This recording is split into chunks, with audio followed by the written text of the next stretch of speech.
Hello guys, nandito tayo sa tapat ng Jollibee Highway Binyang at ayun po yung Umbria. Tapos ito po yung Heavens Park. Open na po dito ang Army Navies. Yan po, ang laki po ng parking oh. Guys, ito pala yung Army Navy doon sa may Pavilion Mall. Yung katabi halos ng Starbucks. Kasi nagsarado na po yun eh. Tingin ko ito na po yun at tumipat lang sa mas malawak na parking. Yan po ang kagandahan. Dapat po talaga mga ganitong mga fast food or mga kainan ay sana ay mayroong malaking parking. Kasi lalo na sa mga naka 4 wheels, ang hirap maghanap ng parking. Ito po, ang lawak po oh. Perfect. At ito po, papasukin po natin at check po natin yung kanilang mga menu. Parking na po tayo dito.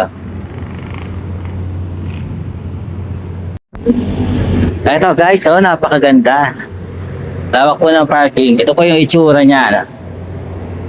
Yan po yung mga paninda nila. Ay, meron din pala silang mga kare-kare. Kaldereta, lechon kawale, kare-kare. Ang dami rin pala nilang ito, mga burrito, kaldereta naked burrito. Marami din pala silang choices. Tsaka boneless done right.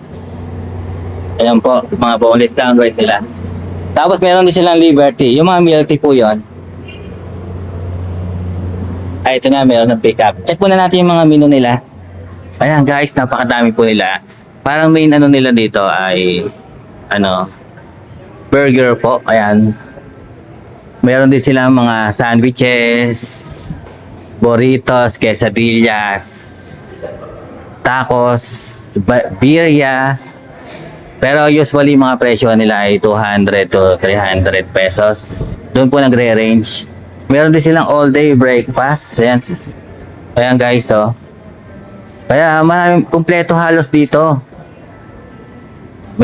Meron din silang breakfast club. Ito po yung mga pancake, mga sandwiches, spam, sausage, longganisa.